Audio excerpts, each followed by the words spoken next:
Hi, I'm Lee. Welcome to the channel. I hope you're having a lovely day. I'm a short, overweight, middle-aged white dude. I've got the thinning brown hair, black glasses. I'm wearing a light blue t-shirt with my logo on it. Pretty cool, right? And in this video, I want to actually ask you a question. Let me explain the situation. So I was chatting to my mate Simon the other day, and he was saying a neighbor of his is looking at getting a Model Y, and he's not sure whether to get the long range. Well, he was looking at getting the long range, and his logic to looking at the long range was because where they live in sort of the inner city suburbs, they don't have off-street parking. So they could park on the street, but they can't guarantee that they can charge their car from their house or their apartment or what have you. So the logic of looking at the long range Model Y is that because it's got a bigger battery and it can store more, the logic is they would have to fill up the car less often. And I was saying, okay, well yes, technically you're right, but here's the thing.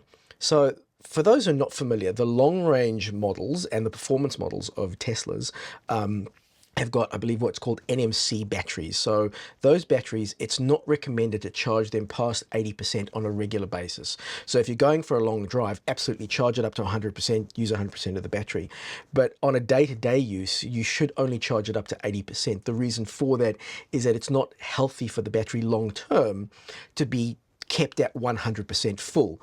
Whereas with the rear wheel single motor entry-level sort of Model Y and Model 3, I think those come with LFP batteries. And with LFP batteries, they're a bit more resilient to being charged up to 100% more regularly. So for example, I've got a rear wheel Model Y, and the recommendation in the manual actually says to charge it up to 100% at least once a week. So even though with the long range, yes, when the battery is up to 100%, you've got more kilometers in the tank, as it were, on a regular basis, you're not going to top it up all the time to 100%. So you're not really going to use that last 20% on a regular basis, if that makes sense. Whereas with the LFP battery, because you're up to 100% on a regular basis, you'd probably have that much range anyway, sort of thing. I hope I'm making sense. So I'd love to know what you folks think in terms of if you weren't able to charge at home, you don't have a driveway, and you'd have to rely on, maybe you need to go to a supercharger once a week, which also apparently, whilst not terrible, is not ideal for the battery because it's better to slow charge them. What do you think is better? Do you think it's better to get the long range and then theoretically you've got a bigger tank so you can fill it more, but you're not going to fill it more on a regular basis?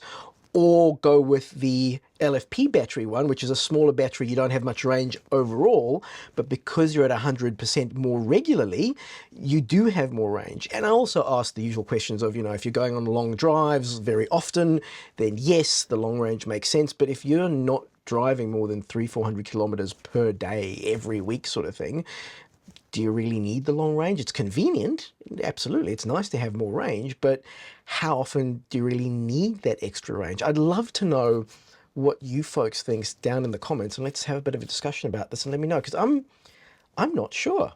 I hope this video was helpful. I hope this was useful. If you have found it helpful or useful, hopefully you're finding the discussion down in the comments useful. Please like and subscribe.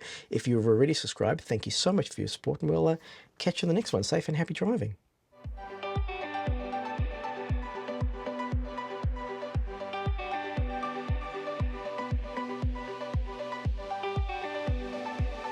I don't remember what I said at the beginning. I hope it was in touch with what I said at the end and everything went right.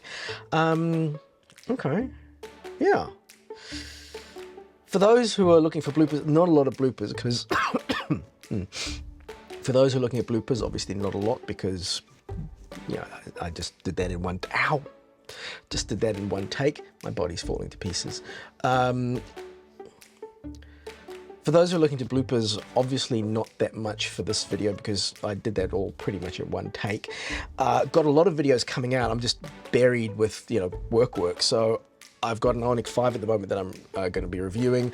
I've done the GV60. I need to finish editing that. We've got the road trip videos from Melbourne to Gold Coast and back.